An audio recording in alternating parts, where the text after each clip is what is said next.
ሰላም ሰላም እንዴት ናችሁ? ደህና ናችሁ? የፋኒቱ ድራማ ተከታታዮች ቤተሰቦቼ እንዴት ናችሁ? ሰላም ናችሁ?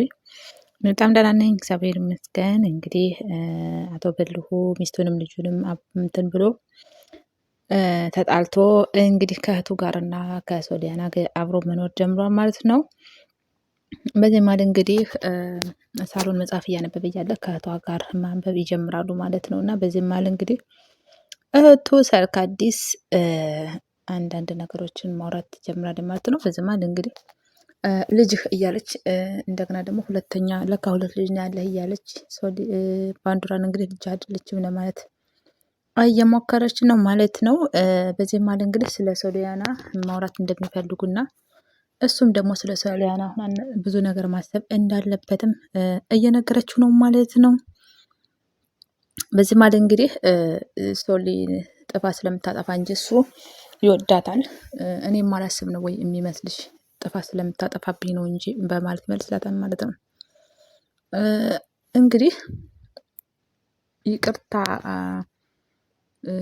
ማለት የራሱ ጥፋት አጥፋ ይቅርታ ማለት የራሱ ይሄ ከማሰብ አንዱ እንትን ነው እና ስለማስብላት ነው ይቅርታ ያረኩላት ይላታል ማለት ነው። እንግዲህ ሰርካዲስ የምትፈልገው ከዚህ ቤት ሶሊ ከዚህ ቤት ዋና አካል እንድትሆን ትፈልጋለች። ዋና አዛዥ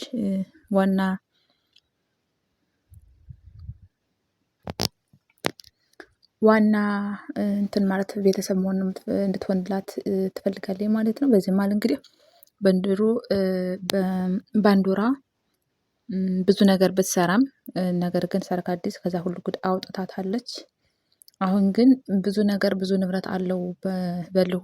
በዚህም መሀል እንግዲህ ከዛ ነገር ብዙ ነገር እንዲያደርግላትና ያ የተካበተ ገንዘብ ብዙ ጠላት አፍርቶበታልና አሁን ደግሞ ስለ ሶሊያና መልካም ነገር ማድረግ እንዳለበት ትነግረዋለች ማለት ነው።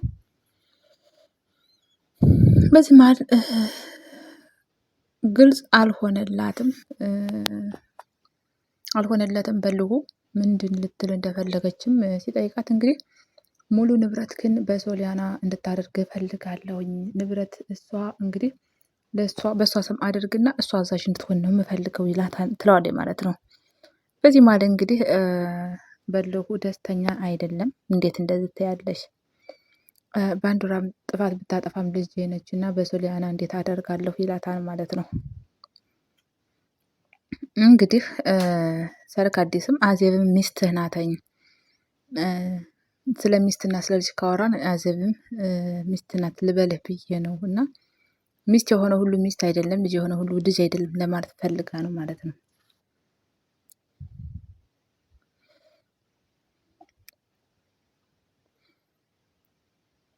እንግዲህ ሰርካዲስ በልሁም አዜብ የምታወራውን ነገር እውነት መሆንና ውሸት መሆኑን ማረጋገጥ እፈልጋለሁ ይላታል ማለት ነው። እዚህ ላይ እንግዲህ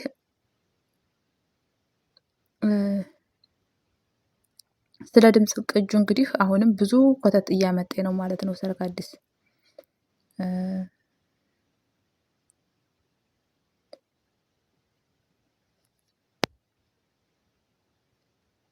እንግዲህ ሲምባም አስፈራርቷታል። እንግዲህ በዚህ መሀል ይህን ነገር ለምን ደበቅሽኝ? ለምን አልነገርሽኝም? አዜብን እየጎዳኋት ቆይቻለሁ፣ ጎድቻታለሁ ይላታል ማለት ነው። አሁን ደግሞ የአዜብን መስማት ይጀምራል ማለት ነው። የአዜብ ትክክል ሰው ናት ማለት ትጀምራለች። እንግዲህ እሷም ሶሊያና እንግዲህ እዚህ ላይ ሰርካዲስ ውሸታም ልትሆን እየሞከረች ነው ማለት ነው። ምክንያቱም አዜብን መስማት ከጀመረ አሁን ደግሞ ሌላ ጦርነት ነው የሚጀመረው። በዚህ መሀል እንግዲህ ለምን አንቺ እንደዚህ እንድጎዳቸው አደረግሽኝ እያለ ሰርካዲስን መጨቃጨቅ ይጀምራል።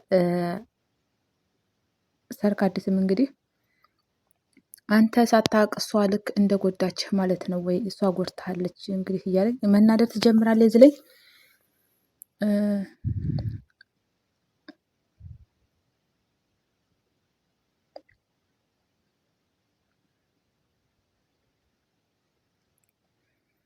በዚህ መሀል እንግዲህ ሲምባ አስገድዶ ክሰሽ ብሎኛል ብላ ነው እንግዲህ እያሳመነችው ያለ ማለት ነው። እናም ባለማወቅ ሚስቴን በድያታለሁ፣ እንደዚህ አስገድዷት ከሆነ ቅጁን የያዘችው እያለች እንግዲህ እያለ ሌላ የዝኑን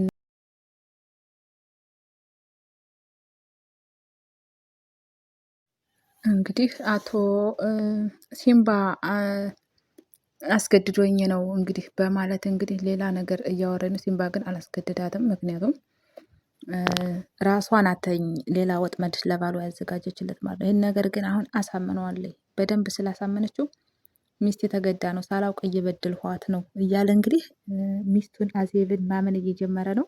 በዚህ ማለት እንግዲህ እኔን ሰርቃዲስን በመናደድ እኔን አትጠይቀኝ ምንም ነገር ራሷን ከሰማት ከእሷ እውነቱን ካዳማጥ ይበቃን ብላ ትላለች ማለት ነው። በዚህ ማለት እንግዲህ ስለ ሶሊያና በደንብ እንድታስብበት እፈልጋለሁ ትለውና ተነስቶ መሄድ ይጀምራል ማለት ነው። አሁን ደግሞ ሌላ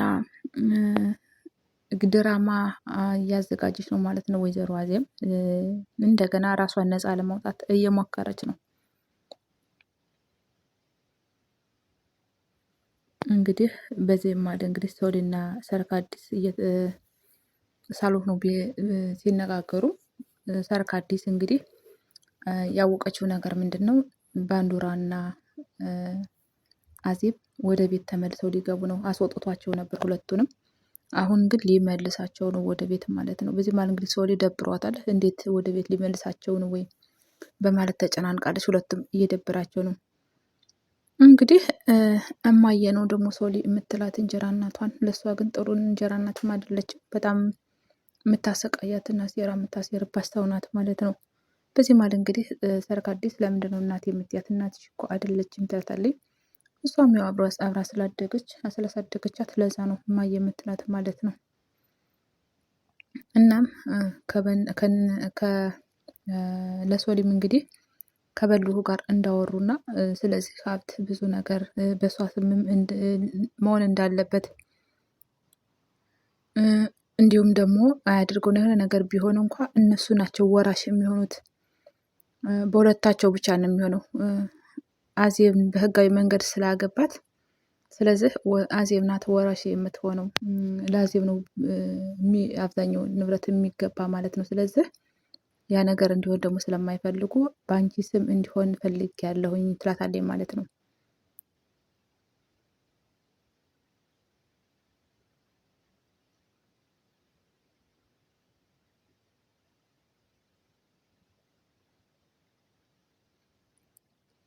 እንግዲህ በዚህ መሀል ሰርካዲስ የምትፈልገው ነገር እዚህ ቤት ያላትን ድርሻ ማወቅ ነው የምትፈልገው ማለት ነው። ስለዚህ ቤት እንግዲህ ማወቅ የምትፈልገው ነገር አላት።